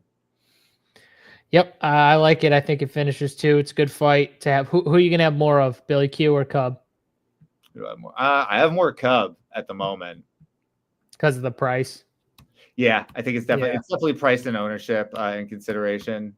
Billy Q 30%. The way he's looked recently, it's a little tough. I might smooth that out, but this is kind of one of those spots where I kind of classically will just like flip the ownership, like if I think it's a 50-50 fight and one side is catching like quite a bit more ownership than the other side, then like really easy leverage plays, like just flip it. Yep, that makes sense. All right, let's go to the last fight on the card here. Colby Covington versus Joaquin Buckley here. Buckley sitting minus 245 on the money line over at DK Sportsbook here. Covington plus 200-ish. I've seen him get down to like plus 190, I think. But, in that range right now, which is interesting because when Colby Covington last fought, Dan, he was like a plus 140 underdog or something like that to Leon Edwards or around there, if I remember correctly. And now he's a plus 200. It's crazy how just one fight and it can get so. I mean, that was to Leon Edwards, you know what I mean, and like a big fight for the belt and everything. And now he's fighting Buckley, and I'm a huge Buckley guy. I'm a big Buckley guy. I have not. This is a Buckley program. We love Joaquin Buckley. I have not bet against Joaquin Buckley literally in his last 5 fights, and obviously been on a roll. So I'm very pro Buckley. He's won me a lot of money. He's gotten some finishes too. The finish against Wonder Boy was awesome. I think he was losing too before he was winning. So that was huge because I was heavy on the Buckley side and I was heavy on the finish with Joaquin Buckley. So I was holding on tight, Dan. I was a little nervous for a little bit because Wonder Boy looked pretty good, but you can look good until that time comes where the chin gets caught, and Joaquin Buckley found that chin. So now we get the fight against Covington, where the way I feel about this fight is if you think Colby Covington is going to fight the way he fought Leon against Joaquin Buckley, he's going to get knocked out.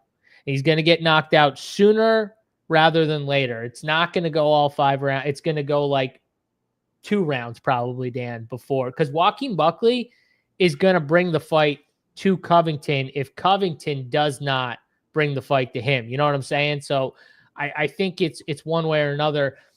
The way Colby Covington wins is he goes forward, he pushes the pace, he grapples heavy, and he kicks the arms of Joaquin Buckley, which he does do a lot because, those heavy wrestlers, they just want to wear out your arms.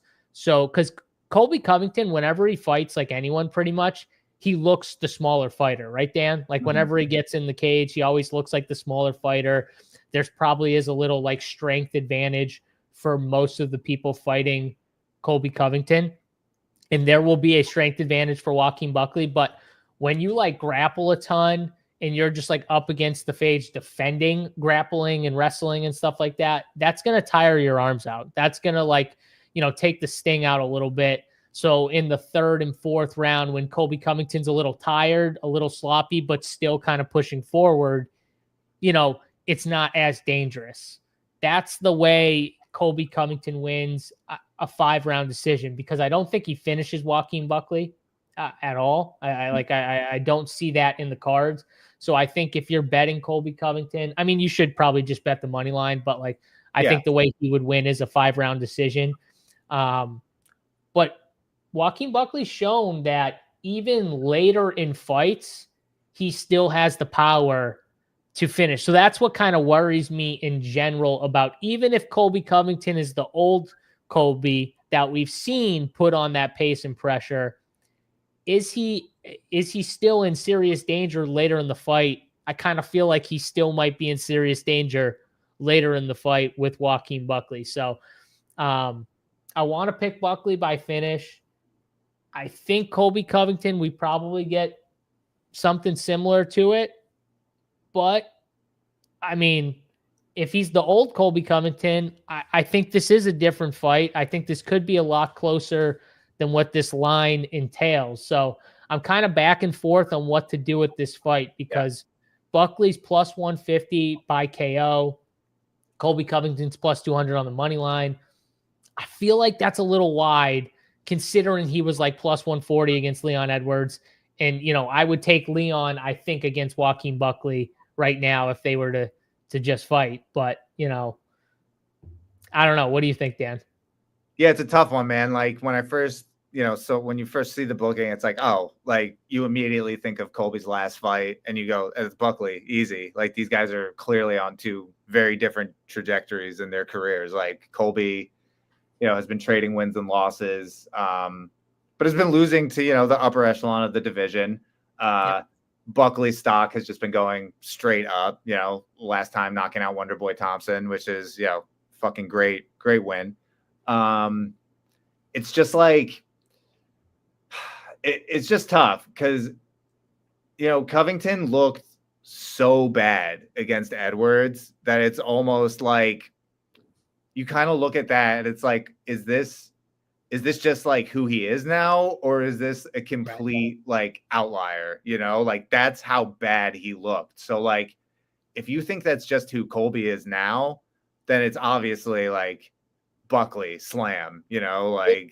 Well, what's crazy is we were listening to the commentators and they're like, we've never seen Colby Covington fight like this. Like that wasn't even like, that was never a fight Colby Covington you'd ever seen Colby Covington fight, that last fight against Leon. So I don't know if he was, he says, his foot, whatever. Like, I don't know if he got in the cage and he was a little like shook. He hadn't been in the cage for a little while. Maybe there was, a little cage rust. Who knows? But this might not be the best process, but like that fight, I had the app open. I was ready to bet Colby at plus money because I was like, this line is too wide. I was ready to bet Colby. And then he comes to walk out and I just like took one look at him and I was like, this guy looks like shit.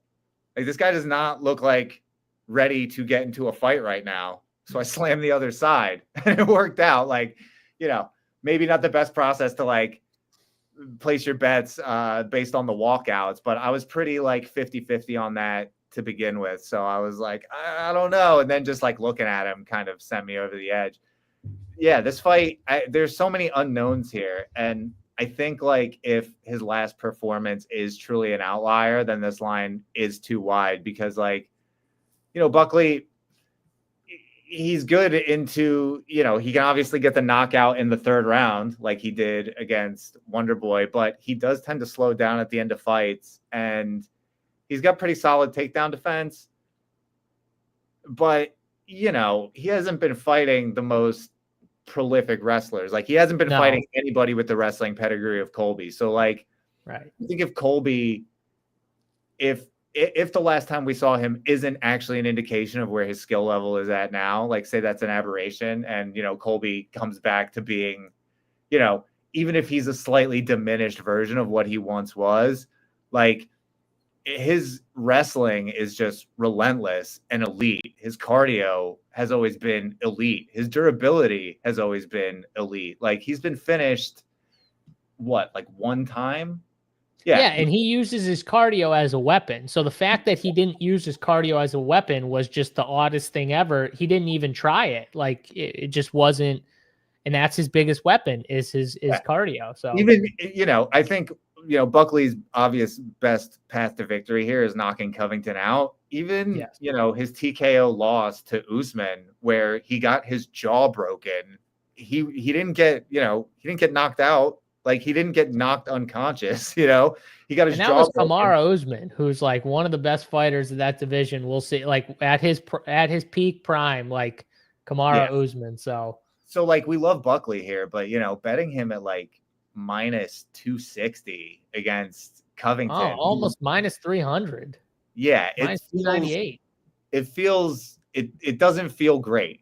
It doesn't feel great. I did pick Buckley, but inside the distance.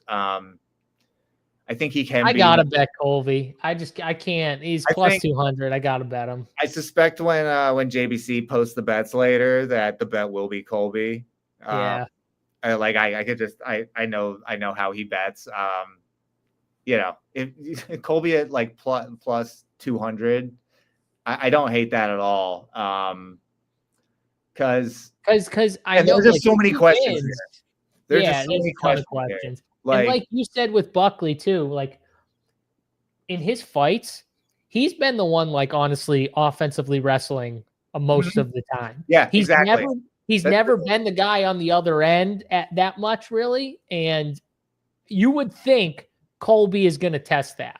I'm glad you brought that up because, like, Buckley, he in his most recent wins against Thompson and Ruziboyev, like, his offensive wrestling has been a key component there. You know, he's gotten 4 takedowns in each of those fights. So, Ruziboyev, he did not want to stand and bang, but he was like, "Get me the ground with this dude. That dude's got power." I mean, yeah. So if it comes down to the wrestling, like, you got to pick Colby, right? Like, this is a super tough fight to cap. I keep going back and forth just because, you know, again, like, Covington looked so fucking, and I'm not a Covington fan. Like, you know, I'm not a fan of his, like, I've never really thought you hate his WWE style. You hate it. Just say it. Well, no, I actually think he's a great heel. Like, I don't hate that. It's actually like, he's an amazing heel. I actually think he could go into the WWE and be like an amazing heel. I just don't, you know, I don't think he's, man, I think he's gotten fights that are kind of like that he doesn't quite deserve from skill, like a fighting skill standpoint. And, you know, he's gotten there mostly like from his like WWE style, which, like, you know, all power to him. Like, he's people don't understand this though, but like, it's a fact. Like, Colby sells fights. Yeah, he's done a fantastic job managing. It's as simple as that. So Dana's not giving him like any like special privilege because of him or anything. Like, it's because of the way he sells the fights. Like, it has nothing else to do with anything other than that. Dana hates guys that can't go out there and sell a damn fight, which is why he has to stack certain cards with certain main events that have to be stacked, meaning they have to have really good fights under them. And then there's certain cards where he has a sick main event, but it doesn't have to be as stacked because you got a guy like, you know, guys like McGregor and guys like, you know, other guys that can really sell the card. So it doesn't matter. The biggest question with Colby, like, hands down, is like his health. Like, where is his health at? You know, he's been cutting weight since he was a teenager, you know, and that takes a toll on your body. Like, he's definitely had a ton of wear and tear, and, you know, his health has been extremely questionable. That's why he doesn't fight that often. So, man, it really, like, how you cap this fight really just depends. I mean, I think all the wars are taking a toll too, probably. Just this really depends on what version of Colby you think shows up. Because, you know, if it's the Leon version, then it's Buckley all day. If he can get anywhere close to like where he was in that Masvidal fight, then I think you gotta like Colby. I'm picking Buck, you know, but when it comes to DFS, like, both of these guys are projected to be 41% owned respectively. I'm all in on this fight, and I'm going to have it split like 50-50.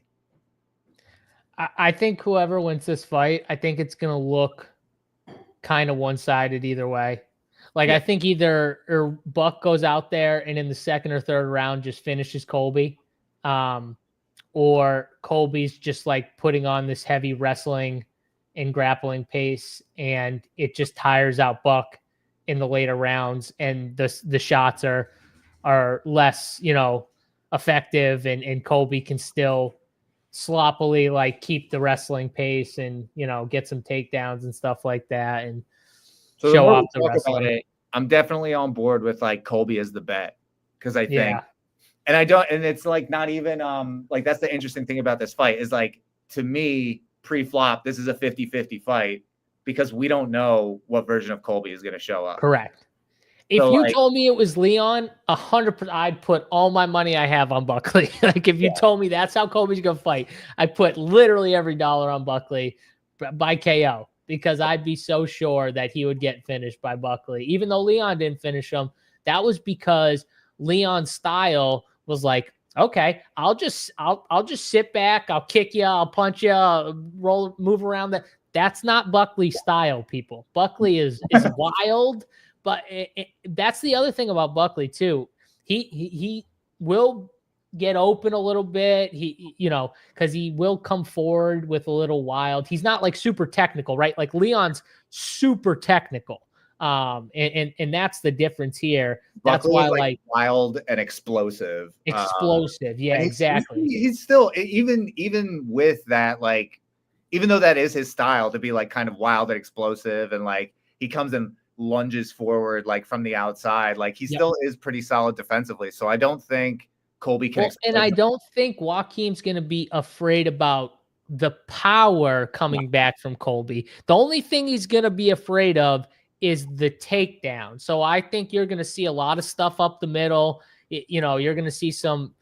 He's going to, you know, start throwing some serious stuff, trying to make Colby a little nervous about shooting. But at one point in this fight, or a couple points in this fight, you're going to see him just explode. They're just like out of nowhere. And he's just going to come with like big overhand rights and stuff like that. And if Colby can stay away from those dangerous exploding movements that Joaquim Buckley has, he's got a chance. So I agree with you. I think the bet is Colby. I think at DFS, if Colby wins, he's putting up a decent score in a win because I think there's takedowns. Yeah. And he's so cheap. So, yeah, this is a great fight to just go all in on. This is another fight where I think you could just say I'm all in on it. And I'm going to be split right down the middle. Like usually I will kind of err more towards like following like the win percentage, right? So like Buckley in this one is implied to win 70% of the time. Colby implied 30% of the time. So usually in a spot like this, I'm just like, fine, Buckley 70, Colby 30, call it a day. But this fight in particular, with so many unknowns, I'm just gonna go 50-50. I like it. All right, Dan. That's it. We're, you know, obviously we love Buckley, but it's just it sounds like we're pro Colby, and it's just the line. Like I hate it. It's the line, bro. I can't even. I'm betting Colby. I'm gonna pick Colby here, and it kills me to say that out loud. But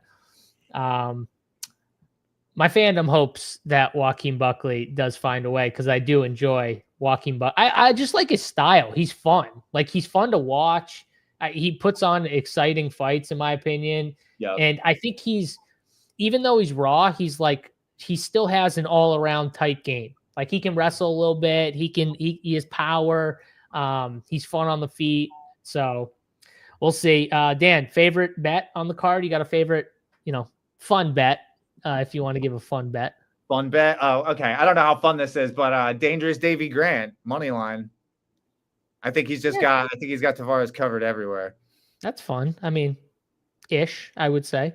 I'm gonna go with Miranda Maverick by sub at plus 500. I just can't help myself with Miranda Maverick at plus 500 by sub. So, all right, guys, hope you enjoyed that show. Almost 2 hours of UFC talk here, but we had to because it's the last card of the year. We'll be back in about 3 weeks or 4 weeks. It's been a great year. It's been a great year. It's been thank you fun. For everybody. Thank you to everyone who's been like tuning in regularly. Like I think we've got like the best audience like in the whole biz. So like thank you guys so much for supporting the show. It's been an awesome year.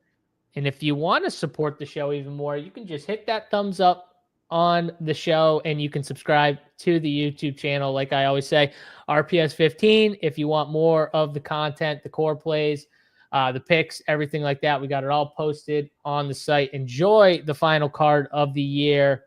For Dan and myself, JSU, Good luck in your contest. We are out. Peace.